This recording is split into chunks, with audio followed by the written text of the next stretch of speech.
Hello, thank you for joining me today. In this video, as with a couple of the previous ones, what we'll be doing is I'll read, in this case, three separate sentences, disconnected from one another in terms of their shared theme, I suppose. And embedded within each sentence are multiple errors related to verb tenses, capitalization, misused or misplaced or absent punctuation. After I've read each of these three sentences to you, I'm going to ask that you pause the video, to which I will step away and have you pause the video, make any and all corrections you're able to independently, and resume, wherein we will correct them together, and we'll see if your corrections align with my own. So let's go ahead and take a look first at the sentences, make sure you guys can see. Sentence number 1 reads, "You insensitive monster," Iman yelled. Sentence number 2, "'Cause I want to, Trent explained for why he knows." And sentence number 3, that was 2, this is 3. "It didn't taste too good, at least not how me imagine it would." So those are the 3 sentences. I'll step out of the way. Go ahead and pause here and make your corrections. Okay, I've assumed that you are resuming because I'm moving and talking. So we'll look at sentence number 1 and we'll correct it together. So, "You insensitive monster," Iman yelled. Iman yelled, so that segment at the end, I'm going to treat like a second clause to a 2-clause sentence. First clause being "you insensitive monster," separate clause being Iman yelled. Iman yelled attributes dialogue to Iman, and we need to figure out, okay, well, if there's dialogue in the sentence, which I would assume is the first clause, I need to capture that or showcase it using a quotation mark, which is missing punctuation in this case. And I always open up a quotation mark to indicate the beginning of the statement or whatever's being said. And then we're going to end it, so you close it at the last part. So, "You insensitive monster" seems to be what this girl is saying, Miss Iman. All right. I also noticed that at the beginning of the sentence, though it may be difficult to tell, it's lowercase. All sentences begin with an uppercase or capitalized letter. So, "you insensitive." Insensitive, in is actually a prefix that needs to be attached to the word sensitive. So you wouldn't call it a compound word. It's not a compound word, but I'm not wanting "in" to be used as a preposition. Instead, it should be insensitive, which means without sensitivity, right? Like emotional sensitivity or whatever the case. So, "you insensitive," so as a prefix linked or affixed directly to the word sensitive, therefore negating it, monster. And Iman yelled. Iman, just based on looking at it, I can tell is a name, which is a proper noun. Therefore, proper nouns need to be, as always, capitalized. And I know she yelled this thing, so I'm not going to end the sentence with an exclamation mark to indicate or showcase that, that drama, that energy, that level of panic, I guess, in a voice that's yelling. You wouldn't end it there because that's not what she yelled. What she yelled is captured in the quotes, which means the punctuation mark, a very ugly exclamation mark, needs to be embedded within the quotes because that's what she yelled. But where it says Iman yelled, that second clause is simply a statement which ends with a period. So this one ends with a period. So you've got 2 sets of punctuation. All right. Sentence number 2. "'Cause I want." "'Cause" is a cause.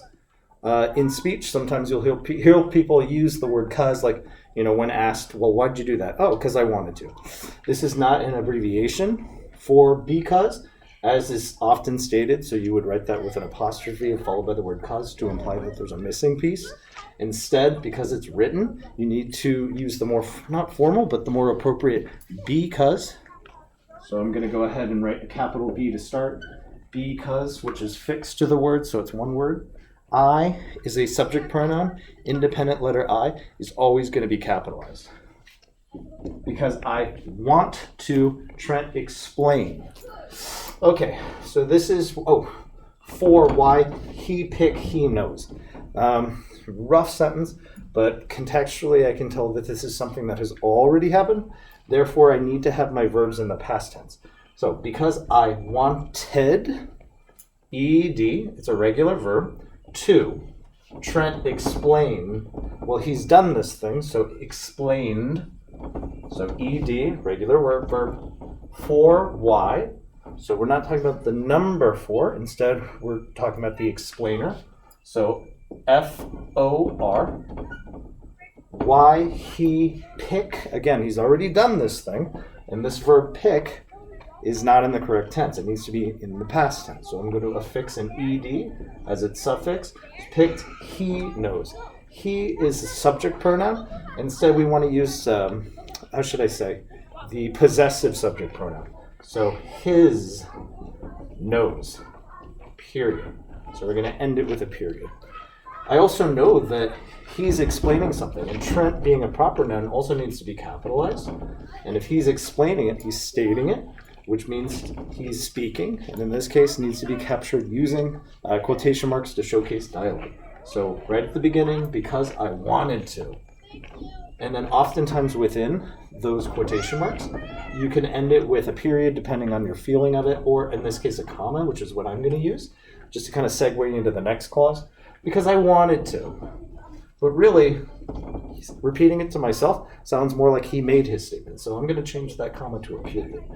Trent explained for why he picked his nose, period. Done. Okay.